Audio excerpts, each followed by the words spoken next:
Now, after much hesitation and apparent foot-dragging, Nigeria's Electoral Commission, INEC, has finally agreed to hand over to the opposition all the materials linked to last month's disputed presidential ballot. The Labour Party and the People's Democratic Party, or PDP, want access to the election data to help build their legal challenge to the result, including data contained in the BVAS and IREV machines, which are the electronic devices that have been at the center of the dispute. And when INEC seemed reluctant to comply with the court ruling ordering it to make the materials available, the Labour Party threatened to embark on nationwide protests.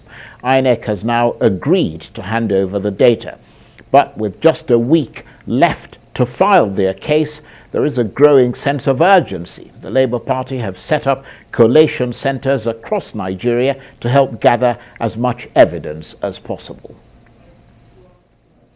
Well, for his perspective on everything about that ill-fated ballot, let's speak to the founder of ANAP Foundation, Atedo Peterside, who's also the founder of Stanbic IBTC Bank. And Mr. Peterside joins me now from our studios in Lagos. Thank you very much indeed, Mr. Peterside, for joining us. You've been almost sepulchrally silent since the presidential election just over a fortnight ago. This is the first time you're speaking publicly on television since that ballot. Why have you finally agreed to speak now? And thank you, Charles. You know, but by my nature, I find it difficult to speak about anything without doing my homework. So I needed time to do my homework, get information that's available in the public space from all over the country. Nigeria has 36 states. So now I believe I've done my homework, so I can speak a little. I am exceedingly eager to hear what your homework entails. But before we get to it, I mean, your political affiliation is a little bit murky. At one point, I believe you were a member of the Social Democratic Party, the SDP. Are you still in the SDP? Oh yes, I'm still a proud member of the SDP, so please don't get confused, Charles. Well, I'm glad we cleared that up, because of course you publicly endorsed Peter Obi on this program ahead of the presidential election. I mean, I wonder if you went out and actually voted for him on February the 25th. Oh yes, I said I was going to vote for Peter Obi, and I voted for Peter Obi. I was one of the luckier people. I came out on Saturday morning, the polling booth near my house in Victoria Island. I saw the crowd, the youths there. I joined them. They told me to go in front and vote. That I was an elder. I was accredited successfully by BVAS. I voted and left and put up a tweet that it took me all of 5 minutes to vote. And later on, I just came back to get the results, you know, at the end where they were counting. And in fact, I believe you have the result of my polling unit using Nigerian parlance. I'm among those who managed to deliver our own polling unit. We've called that Exhibit 1A, so we can see it on the screen right now. Tell us about that. I think there's always a little delay, so what you see in Abuja will probably show up here in Lagos a few seconds later. But I think the Exhibit 1A was the results from my polling unit. So even though I cannot see it, I have the results with me. I mean, my polling unit's result was, there were only just under 100 voters. Labour Party had 51, APC had 26, PDP had 15, and APN 1, ZLP 1, and 3 votes were voided. So Labour Party won and got almost double the votes of APC, and that was in Victoria Island in Lagos. The polling unit is the one called Ozumba Mbadiwe, or polling unit number 240801031. So right. Later on, I checked the results. I mean, this is what we're supposed to do. When the result came out on INEC website, I went and checked the results, and that is Exhibit 1B. I saw the result sheet there. It was published. What INEC published for my polling unit was the exact same results that I saw on the day. So I don't have any problem with my polling unit. And if this was the experience all over the nation, I will be the first one to say there's nothing to discuss. Unfortunately, the evidence shows that I was one of the luckier ones in terms of being able to vote early, no voter suppression, no delayed start. The results that were published were the same as what we counted. And so everything was hunky-dory. Well, so if we go on... Right, go ahead. Go ahead. No, you go ahead. Well, I was going to say that, I mean, we're seeing all kinds of polling booth results now being uploaded or displayed on social media, I think uploaded on iRev as well. I mean, how satisfied are you with the presidential election results as declared by INEC? And if you're not satisfied, why not? I'm not satisfied because I saw too many irregularities. And please, all the information I'm using is in the public space. The information I'm using is available from INEC website in terms of the iRev and the result sheets versus what in some cases the parties and the polling agents are insisting is the result. And I will give a few examples. You know, if you show Exhibit 2A or something like that, and because it's not, and don't forget that there are whistleblowers. A polling agent might be 22 years old. If you bring out the wrong results, he starts screaming, begging everybody to come and look at what he has put up or what you have put up. So I don't know if you're able to show Exhibit 2A. All I'm seeing is on your program, I'm seeing myself. Now, we can see it on air, so you can tell us about it. It's on air at the moment. Well, okay. You may not see it, but it's on air. If you can see it, yes. Okay. The Exhibit 2A shows you somebody from Rivers State. Just an example, I could have gone anywhere, but Rivers State is also my home state, so why not? So people there have my telephone number, they have my contact details, they have a right to scream and say, look, Oga, come and see what's going on here. So what do you see there? A young polling agent is screaming. In my polling unit in Rivers State, he says, Labour Party got 223 votes. APC got 8 votes. Let's just stop there. The other parties got very little. So I repeat, Exhibit 2A, the polling agent is screaming, Labour Party got 223 votes. APC got 8 votes. When you go to Exhibit 2B, that is published by INEC on the iRev. Now, it's possible this polling agent is wrong, but the results are reversed in Rivers State, where he says Labour Party got 223.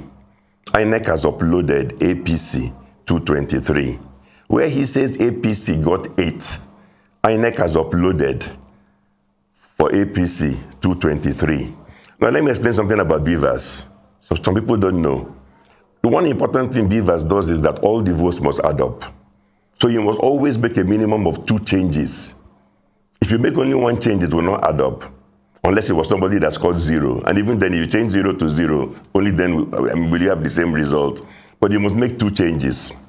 So this polling agent is screaming that they reversed the results. Labour Party is saying got 223. APC got 8. INEC is showing the exact opposite between those 2 parties. So the votes are balanced. And when you look at the image that INEC actually uploaded on iRev, you can see on the right-hand side where they put where they put the words. You can see that the words have been altered. Tipex has been used. Hey, I'm not an criminal investigator. I invite people to go and look at the same information themselves. This is polling unit number 32, 15, 07, 031. You can see that beside the APC, the figures in words have been bastardized. If you look at the one for Labour Party, in fact, they've tipexed both the figures and the words, and it's thoroughly bastardized. So on the face of it, I'm unable to dismiss what the polling agent was screaming, that something seems to have gone wrong here. Also, I should mention that because I've been involved in opinion polls and so on, you don't just look at 175,000 polling unit results. If you have been looking at election results since 2011, you know where the dead bodies are buried.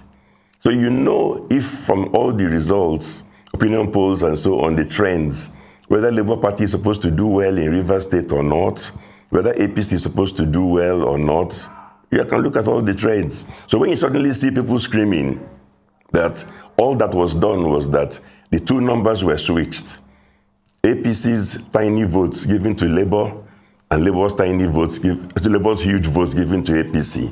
So the whole thing balances. So again, I'm just presenting information. I saw it on INEC. I looked at the information. It looked like it had been altered. So that's what I'm saying. So I'm answering your question, am I satisfied by that? Of course I'm not satisfied. I would like more investigation. We can look at Exhibit 3A. Right. Well, let's look at Exhibit 3A, because we need more information. I mean, you can't, there may be anomalies in one or two sort of polling booths, but we need to see more. So let's see Exhibit 3A then. Yes. Yeah, Exhibit 3A is going to Bauchi. Because I'm going around the country, just a few examples to show you why some of us are not happy. Exhibit 3A, you see a polling unit results in Bauchi.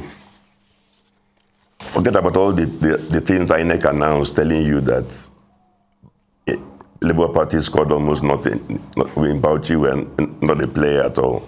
It's polling unit result. Again, the agent was on social media screaming that in my polling booth, Labour Party got 199 votes. The polling unit is known in Bauchi, it's on the exhibit. APC got 78, PDP got 95, and so on. Then the same little agent is screaming that somehow, what he saw on Channels TV or something, so in one polling unit, Labour Party gets 199 units, but that by the time they aggregated the results for all the wards, the whole LGA, that the figure that he now saw for Labour Party, he claims, was 185. So which means that the result declared, according to him, for the whole of an LGA is less than what Labour Party scored in its own polling unit alone. Again, I'm just throwing these things out because they're available on social media. These are people who have put it out, and I've gone to INEC to go and check the result of the polling units and seen that, yes, indeed, Labour Party got 199 votes there. It was the highest in the polling unit, so the guy is not lying. If he made other mistakes, it's not from this polling unit results as uploaded by INEC.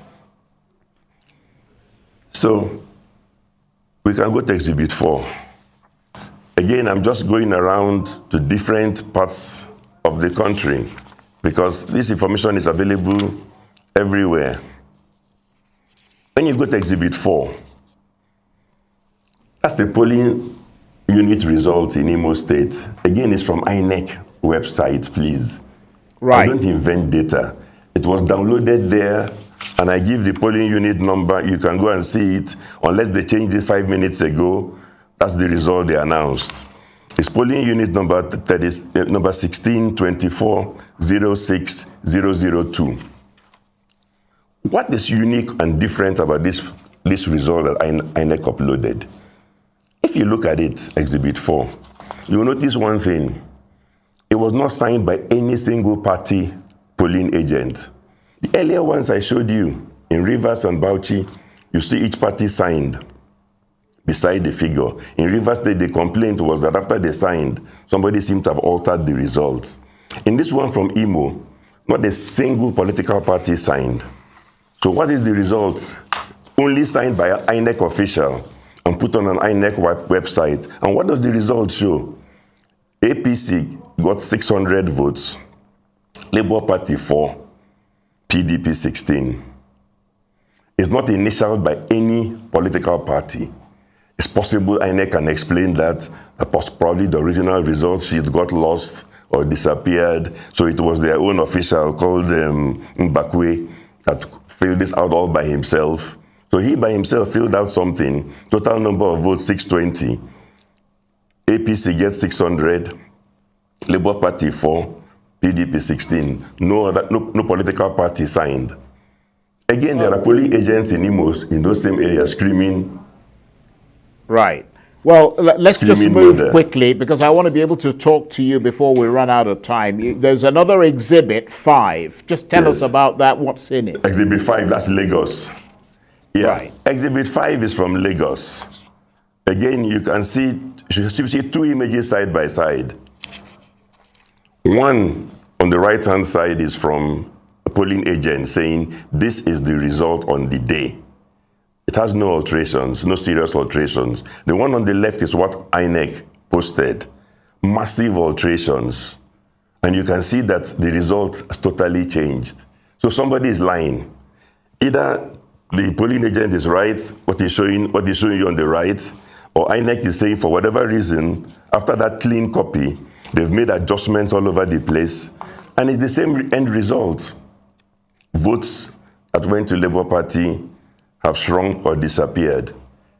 Conversely, we know who the beneficiary is, because it was balanced at the end of the day. So this is the trend that is worrisome. Right. And this is why I'm concerned. I don't want to waste your time by going to other states. Right. Well, you've given us a kind of bird's eye view of what might have gone wrong, but obviously that's different from what is actually admitted in a court of law, and they would have to prove a lot of things. But as you review the presidential elections and assess the results, would you say that Beavers and IREV were helpful at all? See, Beavers was helpful because it established the total number of voters who were accredited. So whatever you're altering, like I said, you must add and subtract that so we can see you doing the alterations. IREV was helpful because you must post for us to see this horribly altered result sheet that I'm calling Exhibit 5, which the party is disowning, saying it's not the correct result.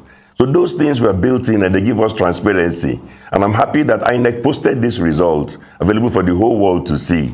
And everybody can go and check on that particular polling unit result and compare it to what the polling agent is saying on the right-hand side. So I'm saying that something is wrong somewhere. Yes, well, I mean, there is the sense that a lot of people share your sentiment. But obviously, those election results are now being challenged in court. I mean, how do you rate the chances of the PDP and the Labour Party in court? You know, I'm not a judge, but I can only talk about the evidence that I myself spent time scanning through result sheets. But you see, there's a pattern, and that's the one that's disturbing. All the examples I showed you were votes of Labour Party transferred to APC on the face of it. PDP votes left untouched. Now, it's about magnitude overall. How was this done in a huge scale all over the place? And let's be careful, this is an election with a low turnout.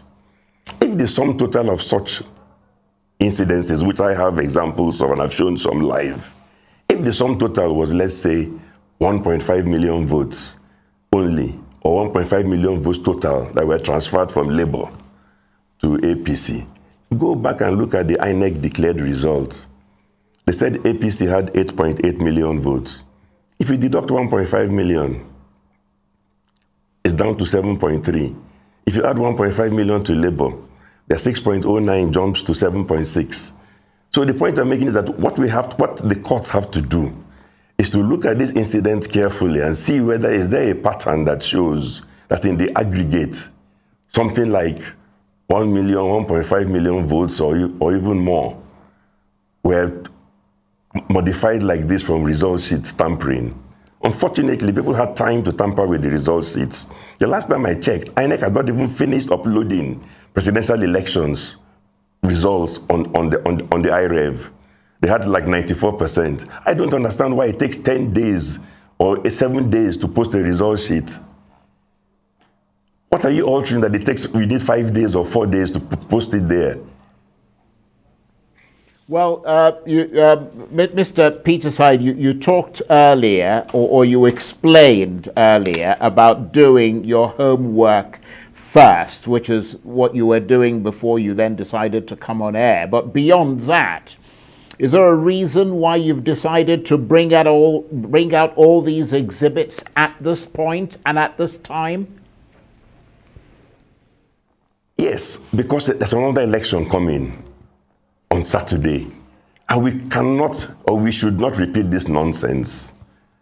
Okay, the last time they said there was a problem with communication. Can we please on Saturday finish counting and immediately upload the results so we can all see it, instead of holding it back for 1, 2, 3, 4, 5, 6, 7 days and then bringing out altered result sheets, and then we start arguing over this is falsified, that's not falsified.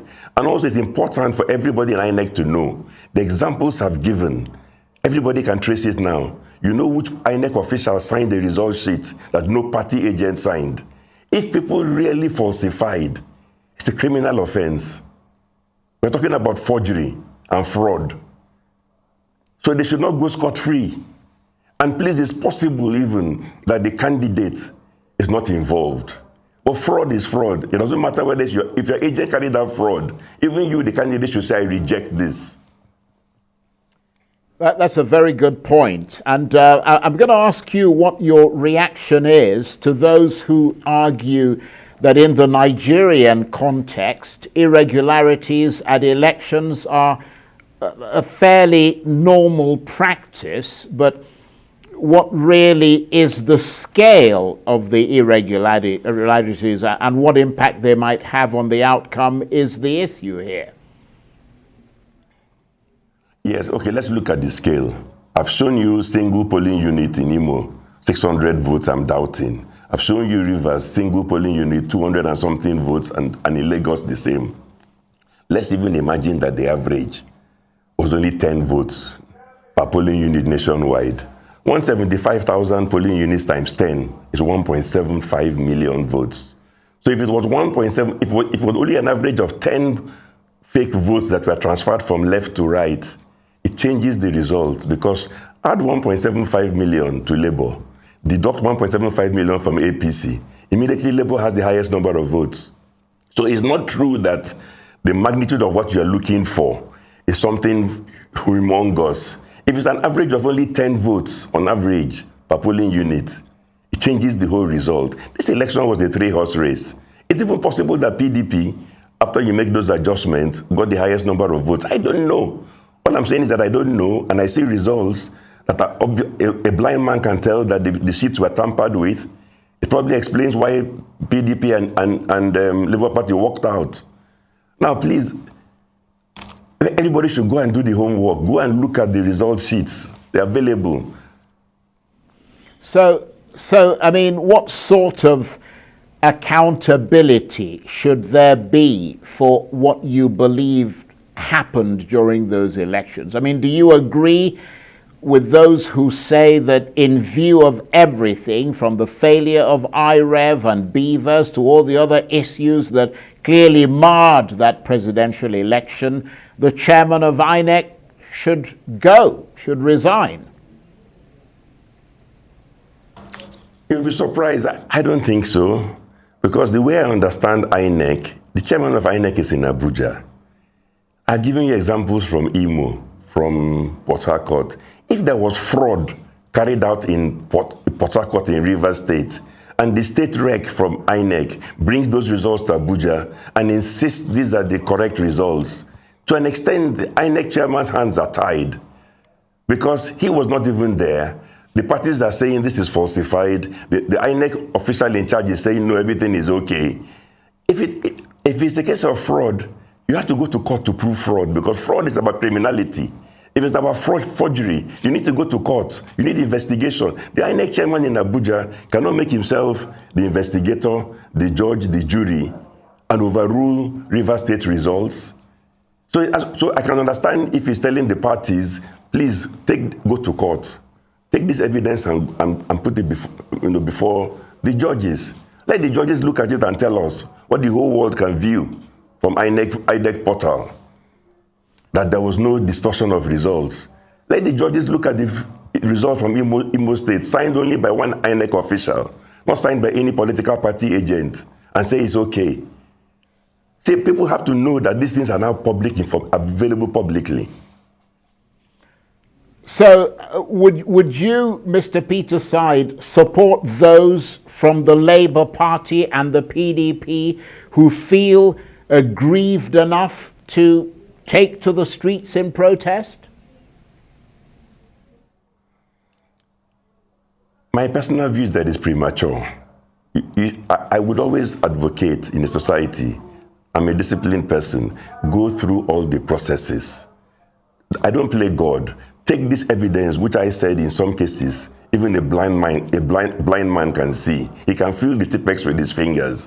Take it before the courts. Let the judges look at it and tell us it does not matter. At that point, if you want to go to the street, perhaps I'll follow you and join you on the street. But not now. Give people a chance to do their work. It doesn't matter how much you distrust them. Let them look at this evidence which the whole world is seeing. We have become the laughing stock. A football match was played, Man United got 7, Liverpool got 0. One of the jokes in Lagos, somebody changes the result of 0, puts 10, and says INEC has changed the result. It's from these result sheets. We made ourselves the laughing stock. Right. So, I mean, let me ask you this. We're almost out of time here, but you're a big wig. I mean, you're the founder of a bank. You're a founder of a major sort of foundation. You move around in prominent circles, and some of your colleagues in those higher circles have rushed out to congratulate the president-elect Bola Tinubu. What do you have to say about that? I imagine you haven't gone out to congratulate him. No, each unto his own. Look, if they go through this process and the judges convince us everything was done correctly and we add up the numbers, whoever is the winner will congratulate the person. But for now, it's premature. I mean, when I can see with my own eyes what INEC has uploaded, part of what they've uploaded is an insult on anybody's intelligence. I think it's premature.